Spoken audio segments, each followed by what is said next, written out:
رمضان رمضان رمضان رمضان رمضان الحمد لله رب العالمين والصلاة والسلام على سيد المرسلين أما بعد فأعوذ بالله من الشيطان الرجيم بسم الله الرحمن الرحيم الصلاة والسلام عليك يا رسول الله وعلى آلك وصحابك يا حبيب الله الصلاة والسلام عليك يا نبي الله وعلى آلك وصحابك يا نور الله امیر المؤمنین خلیفۃ المسلمین غائز المنافقین متمم الاربعین حضرت سیدنا عمر فاروق اعظم رضی اللہ تعالی عنہ فرماتے ہیں دعا آسمان اور زمین کے درمیان معلق رہتی، یعنی ہینگ رہتی، لٹکی رہتی، اس میں سے کچھ بھی اوپر نہیں چڑھتا، یعنی دعا قبول نہیں ہوتی جب تک تو اپنے نبی پر درود نہ بھیجے۔ صلو علی الحبیب صلی اللہ تعالی علی محمد۔ مدنی چینل کے ناظرین، اللہ تعالیٰ کا شکر ہے، ماہ رمضان مبارک کی نعمتیں ہمیں حاصل ہو رہی، روزوں کی صورت میں، سحری افطاری کی صورت میں، رزق کی فراوانی، رات کا قیام، ذکر اذکار کی برکتیں، فرض کا ثواب 70 گنا، نفل کا ثواب فرض کے برابر۔ ماہ رمضان کی برکتوں میں ایک برکت اور ایک بڑی نعمت تراویح بھی ہے، سنت۔ جی ہاں، تراویح سنت مؤکدہ ہے، 20 تراویح جو عشاء کی نماز کے بعد پڑھی جاتی ہے، اور یاد رکھیں اس میں کم از کم ایک بار ختم قرآن بھی سنت مؤکدہ ہے۔ تو ماہ رمضان کے روزے بھی رکھنے ہیں، تراویح بھی ساری پڑھنی ہے۔ اللہ کے محبوب صلی اللہ تعالی علیہ وسلم نے تراویح کی نماز ادا فرمائی، اس کو پسند بھی فرمایا۔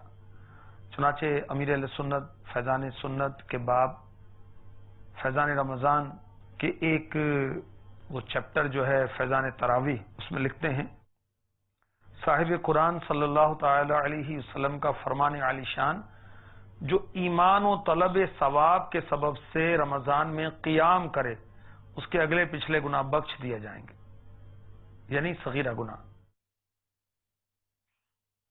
پھر اس اندیشے کی وجہ سے ترک فرمائی کہیں امت پر تراویح فرض نہ کر دی جائے۔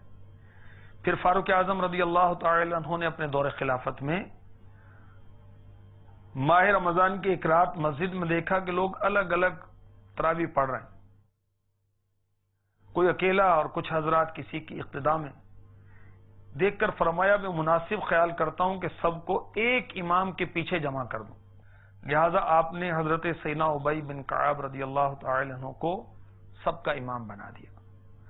دوسری رات تشریف لائے تو دیکھا کہ سارے لوگ جماعت کے ساتھ نماز تراویح ادا کر رہے ہیں تو بہت خوش ہوئے اور ارشاد فرمایا یہ اچھی بدعت ہے۔ یہ صحیح بخاری حدیث نمبر 2010۔ تو تراویح کی باقاعدہ جماعت میرے آقا علیہ الصلوۃ والسلام نے جاری نہیں فرمائی، فاروق اعظم نے جاری کی، اور اچھے طریقے اسلام میں جاری کرنے کی ہمارے آقا علیہ الصلوۃ والسلام کی طرف سے اجازت ہے۔ بہت سی بدعتیں ایسی ہیں جو بہت اچھی ہیں، اس کا تفصیلی بیان 12 بدعات کا ذکر امیر علیہ سنت نے فیضان تراویح میں کیا ہے، وہاں سے آپ پڑھ لیجئے۔ تو تراویح کی نماز جو ہے یہ سنت مؤکدہ ہے، اسلامی بھائیوں کے لیے بھی، اسلامی بہنوں کے لیے بھی۔ یاد رکھیے اس کا ترک کرنا، اس کا چھوڑنا جائز نہیں۔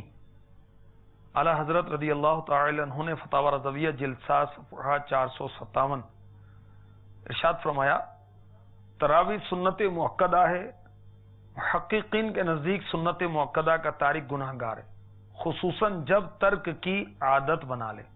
اور مزید فرماتے ہیں کہ تراویح کی تعداد جمہور امت کے ہاں 20 ہی ہے، 20 تراویحوں کی رکعتیں 20 ہیں۔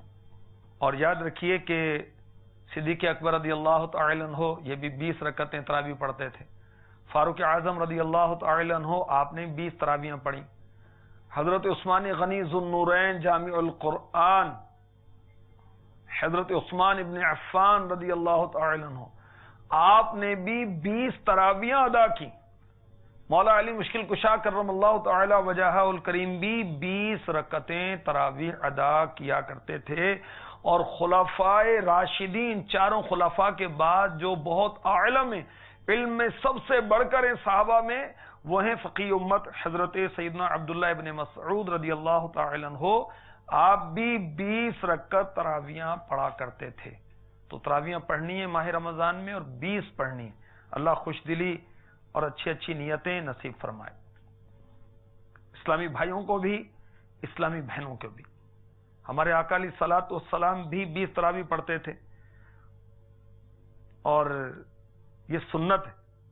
جی ہاں، ہمارے آقا علیہ الصلوۃ والسلام نے اسے پسند فرمایا، اس کی ترغیب دلائی۔ چنانچہ سنن نسائی میں ہے، بے شک اللہ تعالی نے، ہمارے آقا علیہ الصلوۃ والسلام فرماتے ہیں، تم پر رمضان کے روزے فرض کیے ہیں، اور میں تمہارے لیے اس کے قیام کو سنت قرار دیتا ہوں۔ تراویح کو سنت قرار دیا، تو جو کوئی ایمان اور اخلاص کے ساتھ رمضان میں روزے رکھے، رمضان کی راتوں میں قیام کرے، وہ اپنے گناہوں سے اس طرح، اس دن کی طرح نکل جاتا ہے جس دن اس کی ماں نے اسے جنا تھا۔ تراویح کا وقت کب سے کب تک ہے؟ یاد رکھیے، عشاء کے فرض کے بعد تراویح کا وقت شروع ہو جاتا ہے۔ اگر کسی نے عشاء کے فرض ادا کرنے سے پہلے تراویح پڑھی تو نہیں ہوگی۔ ہاں، وتر کے بعد بھی تراویح پڑھ سکتے ہیں، اور وتر سے پہلے بھی پڑھ سکتے ہیں۔ اور یاد رکھیں کہ اگر تراویح کی نماز کسی کی فوت ہو گئی تو اس کی قضا نہیں۔ تراویح کی جو 20 رکعتیں ہیں، 2 کر کے 10 سلام کے ساتھ ادا کی جاتی ہیں۔ ہر رکعت پر الگ الگ نیت کی جاتی۔ بعض جو ہیں بیچارے، کوئی عذر نہیں ہوتا، ٹھیک ٹھاک صحت مند ہوتے ہیں، مگر اس کے باوجود وہ بیٹھ کر تراویح پڑھ رہے ہوتے ہیں، یہ ٹھیک نہیں۔ بیٹھ کر تراویح پڑھنا مکروہ ہے، اور بعض علماء نے، فقہاء کرام نے تو یہاں تک فرمایا کہ ہوتی ہی نہیں۔ اور بعض جو ہیں وہ بیچارے سست ہوتے ہیں۔ ایک عام بات کی جا رہی ہے کہ بیٹھے رہتے ہیں، باتیں کرتے رہتے ہیں تراویح کے دوران۔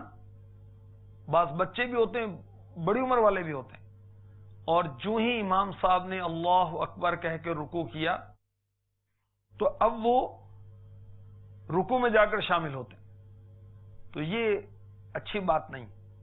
نماز میں سستی کرنا ایمان والوں کو شایع نہیں ہے، ان کو اول سے ہی شامل ہونا چاہیے، اس میں غفلت نہیں کرنی چاہیے۔ اچھا، یہ یاد رکھیے کہ تراویح جو ہے مسجد میں جماعت کے ساتھ ادا کرنا افضل ہے۔ اگر کسی نے گھر میں باجماعت ادا کی تو ترک جماعت کا گناہ نہیں ملے گا، مگر وہ ثواب جو مسجد میں پڑھنے کا تھا وہ بھی حاصل نہیں ہوگا۔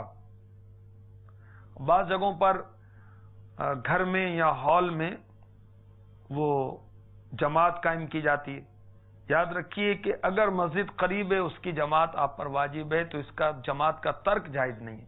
ہاں، وہاں مسجد میں عشاء کی نماز جماعت کے ساتھ پڑھ کر اب آپ اپنے ہال میں، اپنے گھر کے اندر تراویح کی جماعت قائم کرتے ہیں تو یہ درست ہے۔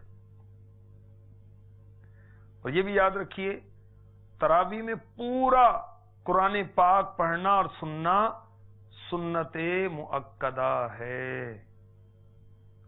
اللہ تعالی ہمیں نصیب فرمائے۔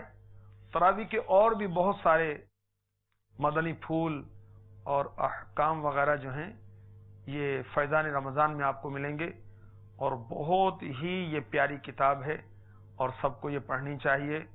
اور اس کی دعا جو تراویح کی دعا ہے وہ بھی اس کے اندر لکھی ہوئی۔ فیضان رمضان کا مطالعہ ہمیں ضرور کرنا چاہیے، کیونکہ نیت کے تعلق سے معلومات نہیں ہوتی۔ مثلا فرض روزہ رکھنا ہے رمضان کا، اس کی نیت کب سے کب تک کر سکتے ہیں، یہ آپ اس میں پڑھیں گے تو آپ کو پتہ چلے گا. نیت میں کیا زبان سے کہنا بھی شرط ہے، یہ آپ پڑھیں گے تو آپ کو معلوم ہوگا. اسی طرح روزے میں نیت کے بغیر دن گزار دیا تو اب اس کے لیے کیا حکم ہے، سحری کے تعلق سے کیا حکم ہے، آخری وقت اس کا کون سا ہے، افضل وقت کون سا ہے، افطار کا افضل وقت کون سا ہے، پھر قے کے بارے میں کیا حکم ہے، کن باتوں سے روزہ ٹوٹ جاتا ہے، روزہ رکھ کر کن کن باتوں سے کن کن کاموں سے بچنا ہے. بہت کچھ امیر علیہ سنت نے اس کتاب میں لکھا ہے. اللہ کرے کہ ہم اس کا مطالعہ کرنے میں کامیاب ہو جائیں، کیونکہ بہت سارے مسلمان گناہوں میں مبتلا ہوتے ہیں. اس کی بہت بڑی وجہ جو ہے جہالت بھی ہوتی ہے. اور ماشاءاللہ اس کتاب کے اندر انبیاء کرام علیہم الصلاۃ والسلام کے روزوں کے تعلق سے بھی مدنی پھول ہیں، تراویح کے تعلق سے، اعتکاف کے تعلق سے، اللہ آپ کا بھلا کرے نفل روزوں کے تعلق سے، عید الفطر کے تعلق سے مدنی پھول ہیں، روزہ داروں کی حکایات ہیں، احکام روزہ بھی ہیں، روزوں کے فضائل بھی ہیں. بہت پیارے پیارے فضائل ہیں. اللہ تبارک و تعالی ہمیں اس کتاب کو پڑھنے کی توفیق دے. دیکھیں ماہ رمضان مبارک کے روزے ہم پر فرض ہیں تو اس کا علم بھی تو حاصل کرنا ہے نا. روزہ کن باتوں سے ٹوٹ جاتا ہے یہ ہمیں سیکھنا ہے، اور بہت سارے ضروری احکام ہیں اس کے اندر لکھے ہوئے. اللہ تعالی ہمیں پڑھنے کی، سمجھنے کی، یاد رکھنے کی، عمل کرنے کی، دوسروں تک پہنچانے کی توفیق عطا فرمائے. اس کا ایک آسان ذریعہ تو یہی ہے کہ کتاب آپ لے لیں مکتبۃ المدینہ سے، اور ایک طریقہ یہ بھی ہے کہ آپ اچھی صحبت اختیار کریں. آپ دعوت اسلامی کے ہفتہ وار اجتماعات میں شرکت کریں. آپ دعوت اسلامی کا جہاں بھی اعتکاف ہو رہا ہے، 1 ماہ کا اعتکاف الحمدللہ پورے پاکستان میں، دنیا کے بہت سے ممالک میں ہو رہا ہے، وہاں آپ شامل ہو جائیں اور اس میں معتکف ہو جائیں. ورنہ جس قدر وقت آپ زیادہ اس میں گزار سکیں تو اس سے بھی آپ کو علم دین کے مدنی پھول ملیں گے. پھر ماہ رمضان مبارک میں بعد عصر مدنی مذاکرہ ہے، اور بعد تراویح بھی مدنی مذاکرہ ہے. علم دین سیکھنے کا بہترین اور آسان ذریعہ ہے. اس انداز سے بھی علم دین حاصل کر سکتے ہیں. اللہ تعالی ہمیں نصیب فرمائے. آمین بجاہ النبی الامین صلی اللہ تعالی علیہ وسلم. رمضان رمضان رمضان رمضان